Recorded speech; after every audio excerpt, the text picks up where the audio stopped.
Wow, guys, about to react to a new video. Ted Cruz destroys Caitlin Collins. Check this out. Yeah, he lied when you beat him the first time in Iowa. And, you know, when he became president, I had a choice to make. I could be pissed. I could be pissed off at what he'd done.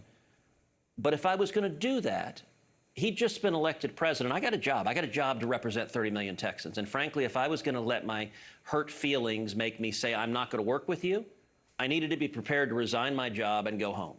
And I made a decision then. I said, listen, I'm going to go represent 30 million Texans. I'm going to fight. I got on a plane. I flew to Trump Tower. I sat down with him, spent 4.5 hours. This is the week after the general election in 2016. And what I told him then, I said, Mr. President, we have an historic situation.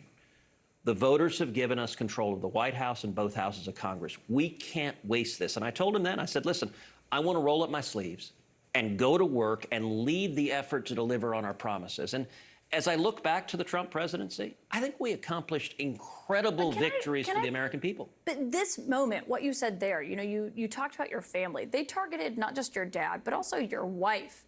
And I think a lot of people sitting at home would say, well, that's pretty cynical. I mean, this is someone who attacked your own members of your family. And what we learned from this testimony is that not only did Donald Trump know about it, he coordinated it. Look, I understand, but I knew then it was lies. It was lies then. It's but you didn't know now. Donald Trump himself was coordinating it. Of course I did. I said he did. It was obvious. And at the end of the day, I'm a big boy. And as I said, I could have made a choice. Listen, if I were a private citizen, I could decide my feelings are hurt and I'm just going to leave. But if I do that, I can't do my job. And I care about my job. And I will say, if you look at the people of Texas, under almost any measure, the people of Texas were much, much better when Trump was president than compared to now. You look at, we passed an historic tax cut. I worked very hard with him on that. I don't care if you don't like his rhetoric. I don't care if you don't like how he goes about things, as long as he gets things done. Produced incredible economic prosperity. We had the lowest unemployment rate in 50 years. But do you think of the tactics that he used to get where he was? I don't like him. I can't stand him. Do you think he would have been the nominee had he not done stuff like that? I don't know. I think Donald Trump is a unique character in American history. There are things he says and does that I like. There are things he says and does that I don't like. I'll tell you what millions of Americans love about him is that he's got backbones and guts, and that he's willing to stand and fight, and that matters. Exactly.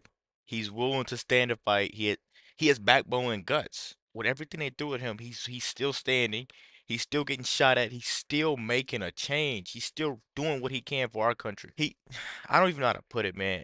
This guy is like, this guy's a problem for the people that are in control. But he's the solution for us. He's the problem for them, but he's the solution for us. Make that, man. I'm telling you, make that guy president. Let's keep going, guys. We talk to voters all the time about this, but at the time, I mean, it was 8 years ago, but it wasn't that long ago. You were both adults then. And you said that Trump didn't know the difference between truth and lies, that he lies practically every word that comes out of his mouth. And you said it was straight out of a psychology textbook, that his response to an accusation is to accuse everyone else of lying. I mean, do you feel differently now, despite working together? He says all sorts of things I wish he didn't say. I value civility in politics. I think we should treat each other with respect, even if we disagree with each other. I can't control what other people say. I can't control what other Republicans say. I can't control what other Democrats say. I can say that the people of Texas were a lot better when the border was secure. And under Donald Trump, we had the most secure border, the lowest rate of illegal immigration in 45 years, than they are right now with an invasion at our southern border. We talked about immigration last night. We had Senator James Lankford on the program. Obviously, crafted the bill that Trump sank that would have helped with a lot of those problems, according to James Lankford. So it wouldn't. It was a terrible bill. Well, James Lankford disagreed. We talked about that criticism. Well, he's going to vote no on it tomorrow. On Nikki Haley and what you heard from her. Yeah, we talked about that. What you heard from her tonight saying that she will vote for Donald Trump. Do you empathize with her? She's in a similar position to you. Look, I understand that journey, and I was in that position. Now, she didn't win any states, but she was the last person standing. I understand, and she was in a hard-fought primary. I have been in that spot, and it took some time for me to decide what to do, and I did not initially endorse Donald Trump. And as I thought about it, I wrestled with it. I wrote a long two-page essay that ultimately explained when I did endorse Trump. And I said at the time, I said, listen, I'm not sure what Trump will do in office. I don't know if he'll be a conservative or not. But I know what Hillary's promising to do. And what she's promising to do, I think, would be really harmful. And so I'm going to make the decision to go with someone who is saying he will do good things, and I'm going to do everything I can to help encourage him to do good We've things. seen this argument. I mean, we've had Bill Barr was sitting in that seat, and he said he's voting for Donald Trump, even though he said Donald Trump can't get his policies accomplished. He said Donald Trump basically gets in his own way. But I do want to ask you about the election. You were the first senator to object to the votes. In 2024, will you certify the election results? Do you plan to object, or will you accept the results regardless of who wins the election? So, Kaitlan, I got to say, I think that's actually a ridiculous question. It's a yes or no question, though. No, it's not. Let me explain why it's a ridiculous question. It's not a question. You've ever asked a Democrat that? Of course. What Democrat? But what Democrats? But hold on a second. This is a lot all at once. So I want to say one thing. She just tried to sit there and say they asked the voters, the Democrat voters, all types of questions, and they have all positive things to say and a bunch of negative stuff to say about Trump. That makes no sense because if you go look at the Benny Johnson's new video, they're on there asking people in Chicago, where Barack Obama claims he's from, how they feel about Trump, and everybody's saying that they're voting for Trump. This is the type of stuff the media doesn't want to show you. They don't want to show you is because it shines a bright light on him, and it kind of makes the guy that they're pushing so much look bad. That's honestly what they're trying to do nowadays, and it's just so sad how all this stuff is going on, but the people that want to keep voting Democrat don't see it. I can't say too much about it because I used to be a little blinded by it too, but man, after I start doing some digging and start finding out who these people really are and what they really want to push and how they're trying to take advantage of kids, man, it's become way easier to see it. But I want to try to spread the truth as much as possible with what's going on. So let's keep going, guys. Democrats challenge it. What Democrats? I know. I've been down this road many times. But no Democrat. You cannot compare the two situations. We have talked about that. We've seen the audio of that when they protested on the Senate floor. Hold on a second. But has you ever had a sitting president who refused to facilitate the peaceful transition of power, refused to acknowledge that his successor won the presidency? So, A, we did have a peaceful transfer of power. I was there on January 20th. I was there on the swearing in. Barely. B, if you look at in 2000, Democrats went to the Senate, or 2001, Democrats went to the Senate floor and objected to George W. Bush.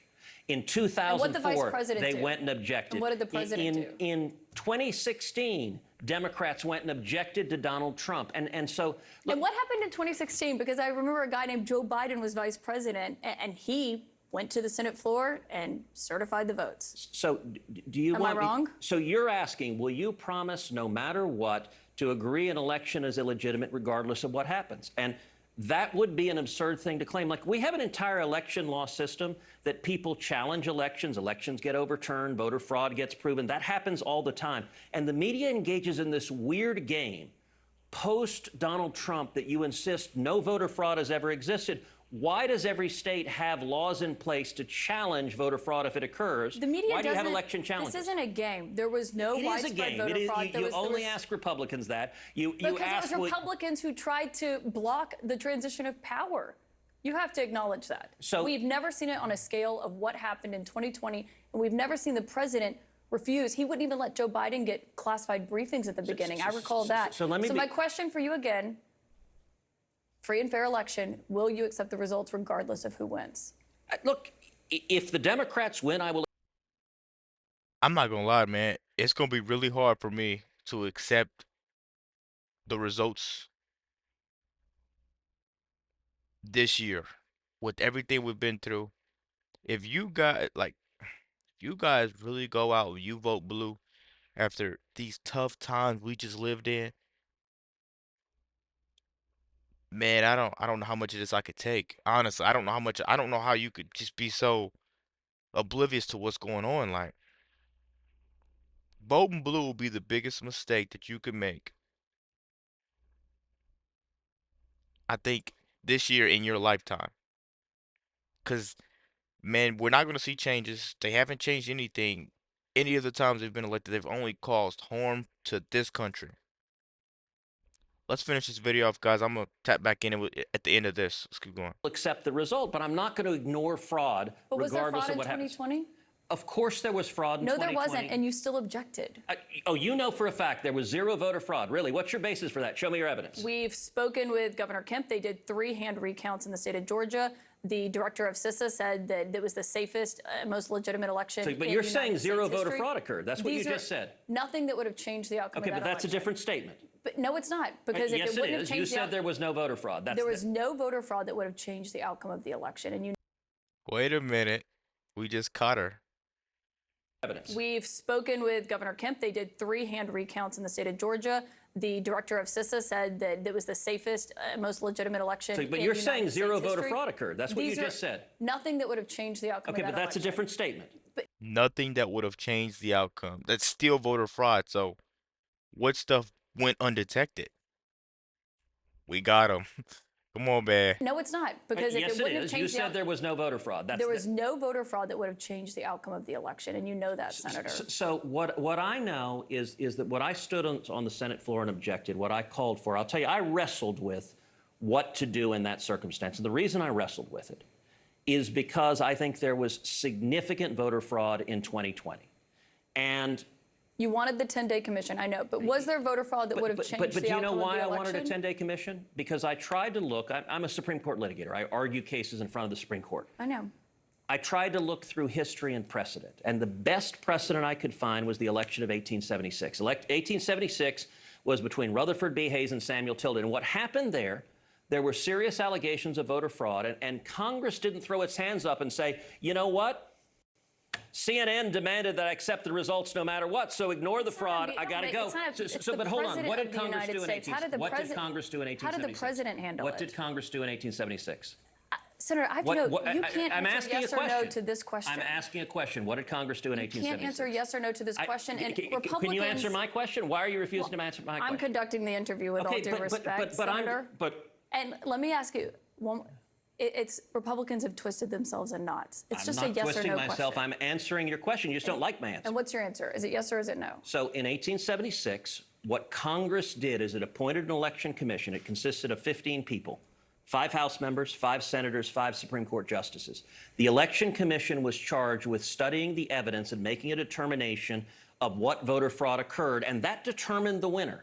And what I called for in 2020 was to do the same thing, appoint an election commission, and 11 senators joined me. Senator, with all due respect, after it had been thrown out of many courts, after the Attorney Why was General it Bill thrown out? Barr, because there was no basis for those court cases. No, so that's actually Senator, not. with all due respect, Okay, you asked me a question. Do you want me to answer it? and you didn't answer the question. Yes, I of court did. cases were thrown out. Hold on a The Attorney second. General said there was no widespread fraud. You're not clearly answering the question. I want to thank you for that. What question am I not? I'm answering every question. I think the country would have been a lot better off with a determination of what evidence of voter fraud there was that occurred, and instead the media didn't want to hear it and insists voter fraud never occurs. You ought to go back and look at the Carter Baker Commission. It was the Attorney General, and my question was about it was the media. It was CNN that relentlessly pushed that propaganda. And by the way, never propaganda? That there was no widespread fraud in the election? That voter fraud doesn't exist, and anyone who says it does is wearing a tinfoil hat. That is propaganda. And by the way, you never asked Hillary Clinton this. You never asked Stacey Abrams this. You never asked Al Gore this. With all due respect, and every Senator, one of them said the Republicans who won were illegitimate. I haven't had any of them on my show. We'll talk to them, but I don't remember there being a president who was refusing to turn over the transition of power and facilitate in it. And Trump didn't either. Joe My Biden question was became about 2024. You did not answer it. Let me say a final point for you. You said they haven't come. Thank you very much, My Senator opponent, Ted Colin Cruz. Allred, hasn't either. He ought to come to your show. Senator Ted Cruz, no answer to that question. Thank you very much. You know, guys, that interview kind of started off fine and okay, like it was watchable. But then she said, I'm conducting the interview. That's when it, turned into a debate and it became not watchable. I don't understand how she's trying to take up for these people that keep trying to steal elections from Trump. Let me know what you guys think about this quick video. Be sure to like, comment, subscribe if you're new. And as always, let me know what to react to. We're out.